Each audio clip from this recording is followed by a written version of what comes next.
Next upgrade will be updating the controls of the backhoe part. So current one has been done by somebody.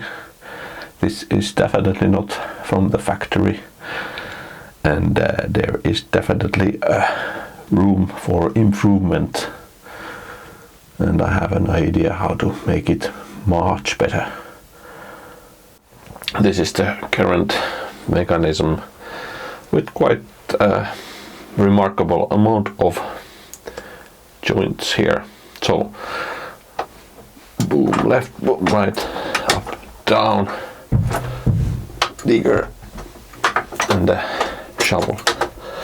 So we have 1, 2, 3, 4, 5, 6.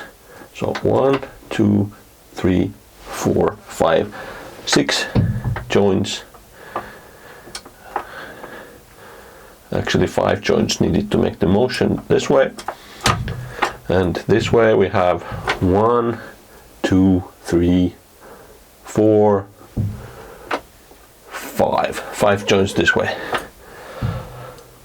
And quite a bit of slop, I would say, before the movement even starts. So, and the others we have 1, 2, 3, 4, 5 joints. So this is a 5 joint system that I am about to replace with something a bit more simple. So be back with the new concept, but before that there will be some rework with an angle grinder required.